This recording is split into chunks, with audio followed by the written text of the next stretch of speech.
என் நெஞ்சில் குடியிருக்கும்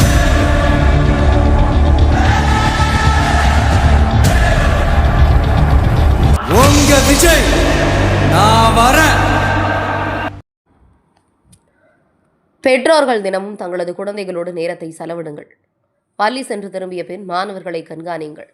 நூற்றாண்டு விழாவில் திருப்போரூர் எம்எல்ஏ விஜயராஜ் பேசினார். செங்கல்பட்டு மாவட்டம் கல்பாக்கம் அடுத்த சதுரங்கப்பட்டினத்தில் 1926 ஆண்டு ஊராட்சி ஒன்றிய நடுநிலைப்பள்ளி துவங்கப்பட்டது.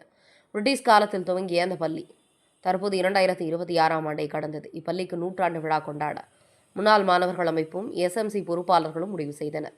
அதன்படி ஊராட்சி ஒன்றிய நடுநிலைப்பள்ளியில் உட்கட்டமைப்பை மேம்படுத்தும் விதமாக மாணவ மாணவியர்களுக்கு சுத்திகரிக்கப்பட்ட குடிநீர் மற்றும் நூற்றாண்டையொட்டி பள்ளி வளாகம் நுழைவாயில் முன்பு நூற்றாண்டு வளைவு அமைக்கப்பட்டது. தொடர்ந்து பள்ளியின் நூற்றாண்டு விழா சதுரங்கப்பட்டினம் ஊராட்சி மன்ற தலைவர் ரேவதி சாமிநாதன் தலைமையில் நடைபெற்றது. சிறப்பு அழைப்பாளராக திருப்போரூர் எம்எல்ஏ வடக்கன்னியர் விஜயராஜ், செஞ்சி எம்எல்ஏ கணேஷ்குமார், அதிமுக மாநிலங்களவை உறுப்பினர் எம் தனபால் ஆகியோர் பங்கேற்று வாழ்த்துரை வழங்கினர். முன்னதாக பள்ளி முன்னாள் இந்நாள் மாணவர்களுடன் இணைந்து நுழைவாயில் முன்பு இருந்த வளைவினை ரிப்பன் வெட்டி திறந்து வைத்ததை அடுத்து பள்ளி வளாகத்தில் திருவள்ளூர் சிலையினை திறந்து வைத்தனர். அதேபோன்று பள்ளிக்கு தேவையான பிளாஸ்டிக் குடம், பீரோ, சேர், பக்கெட் உள்ளிட்ட தேவையான பொருட்களை முன்னாள் மாணவர்கள் சீர்வரிசையாக வழங்கினர். தொடர்ந்து நிகழ்ச்சியில் பேசிய திருப்போரூர் எம்எல்ஏ விஜயராஜ், காலையில் மாணவர்கள் வீட்டிலிருந்து புறப்பட்டால் அடுத்த 1 மணி நேரத்தில் பள்ளிகளில்தான் நேரத்தை செலவிடுகிறார்கள். பள்ளிகளில் ஆசிரியர்கள் பாடம் நடத்தினாலும் மாலை வீட்டுக்கு சென்றவுடன் பெற்றோர்கள் குழந்தைகளை கவனிக்க வேண்டும், அவர்களுடன் நேரத்தை செலவிட வேண்டும். மாணவ மாணவியர் என்ன செய்கிறார்கள் என அவர்களை கண்காணிக்க வேண்டும் என பேசினார். இப்போது இருக்கக்கூடிய காலகட்டத்தில் அனைத்தும் நவீனமயமாக்கினால் குழந்தைகளை கண்காணிக்க வேண்டிய கட்டாயத்தில் உள்ளோம். நமது தமிழக முதலமைச்சர் விஜய் போதையில்லா தமிழகத்தை உருவாக்க பல்வேறு முயற்சிகளை மேற்கொண்டு வருகிறார். அவரது முயற்சிக்கு அனைவரும் ஒத்துழைக்க வேண்டும் என பேசினார். அதனைத் தொடர்ந்து முன்னாள் ஆசிரியர் பெருமக்களுக்கு முன்னாள் மாணவர்கள் சால்வை அணிவித்து நினைவு பரிசினை வழங்கினர். தொடர்ந்து மாணவ மாணவியரின் கலை நிகழ்ச்சிகள் நடைபெற்றது. அதேபோன்று 1976 ஆண்டு இப்பள்ளியில் ஆசிரியராக இருந்தார் ராணி என்பவர் நூற்றாண்டு விழாவுக்கான தாமாக தயார் செய்த பாடல் ஒன்றை பாடி அனைவரையும் கவர்ந்தார்.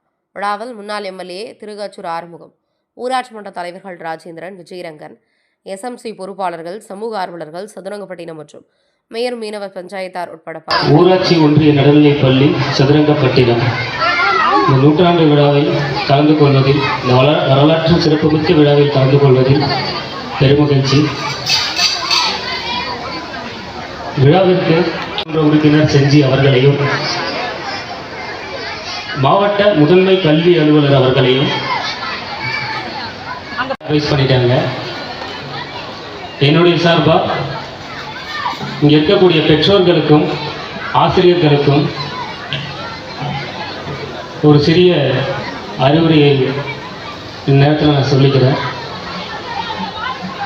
பிள்ளைங்க வீட்டிலேருந்து எழுந்த உடனே ஒரு 1 ஹவரில் அடுத்தவங்க வர்றதுக்கு பள்ளிக்கு தான் வராங்க.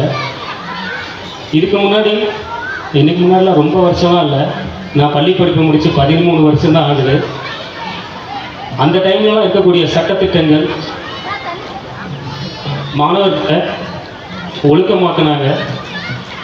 அதாவது அவங்கெல்லாம் பெறப்பட்டதுனால தான் நாங்கள் இந்த லெவலில் இருக்கோன்றது அதை நான் உறுதியாக சொல்லுவேன். எங்களை ஒழுக்கப்படுத்துறதுக்கு அது தேவைப்பட்டது.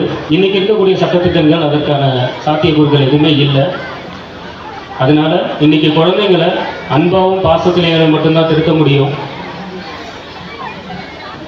என்னென்னா, ஸ்கூலை விட்டு பிள்ளைங்க வீட்டுக்கு வந்துட்டாங்க அப்படின்னா அவங்கள உட்கார வச்சு ஒரு 10 நிமிஷம் அவங்களுக்கான நேரத்தை ஒதுக்குங்க. குழந்தைங்க யாரோட பழகுறாங்க, எந்த மாதிரி ஆட்களோடலாம் நட்பு வச்சுக்கிறாங்க, ஒரு 10 நிமிஷம் பேசுனீங்கன்னாவே தெரிஞ்சிடும். இன்றைக்கி இருக்கக்கூடிய கால சூழ்நிலைகள் உங்களுக்கு எல்லாமே தெரியும். எல்லாமே டிஜிட்டல் மயமாக்கப்பட்டிருக்கு. குழந்தைங்க மொபைல் ஃபோனை வச்சுக்கிட்டு என்ன பார்க்குறாங்க, யார்கிட்ட பேசுகிறாங்க, எப்படியான கால சூழ்நிலையில் வளர்கிறாங்கன்றது நமக்கு நல்லாவே தெரியுது. அவங்கள நல்வழிப்படுத்துறதுக்கு ஒரே விஷயம், அவங்களோட உட்காந்து பேசுங்க. நம்மளுடைய மாண்புமிகு முதலமைச்சர் அவர்கள் போதை இல்லாத ஒரு தமிழகத்தை உருவாக்கணும் அப்படின்ற ஒரு பெரிய கனவுல, அவர் மட்டும் இல்லாமல் இங்கே இருக்கிற எல்லாருமே அந்த கனவுல தான் இருக்கும். கடந்த காலத்தெல்லாம் பற்றி பேச வேண்டாம், அதை விட்டுருவோம். அந்த இலக்கை நம்ம எப்படி அடையிறது அப்படின்னா, அரசாங்கத்தினால மட்டும் சாத்தியம் இல்லை, அது உங்கள் கையிலையும் தான் இருக்குது. நீங்கள் பேசக்கூடிய அந்த 10 நிமிஷத்தில் அந்த குழந்தை எங்கே போகுது, எங்கே வருது, அதோடைய பழக்க வழக்கங்கள்லாம் எப்படி இருக்குன்றதை நீங்கள் தெரிஞ்சுக்கலாம். ஏன்னா ஒரு ஆசிரியர் 40 பிள்ளைங்களை பார்க்குறாங்க. நீங்கள் அப்படி கிடையாது. நம்ம வீட்டில் இருக்கக்கூடிய அதிகபட்சமாக 3 குழந்தைங்க இருக்கலாம். அவங்களோட கொஞ்சம் காலம் செலவிடுங்க, கொஞ்ச நேரம் உட்காருங்க, பேசுங்க. நம்ம தான் பேச முடியும். நம்ம தான் பேசி குழந்தைய புரிஞ்சுக்கிட்டு அவங்கள கரெக்டாக நல்வழிப்படுத்தி ஒரு இடத்துக்கு கொண்டு வர முடியும். நான் இந்த மேடை இதுக்காக பயன்படுத்திக்கிறேன். எல்லாம் ரொம்ப குழந்தையாக இருக்காங்க. இதுவே 8th 9th இன்னும் ஒரு சில விஷயங்கள்லாம் நான் பேசலாம். மேலும் இந்த வாய்ப்பினை அளித்த நிர்வாகத்தினருக்கும், பள்ளி நிர்வாக தலைமை ஆசிரியர், பொறுப்பு தலைமை ஆசிரியர் அவர்களுக்கும், பெற்றோர் ஆசிரியர் கழக தலைவர் அவர்களுக்கும் என் நன்றியை தெரிவித்துக் கொள்கிறேன். என் நெஞ்சில் குடியிருக்கும்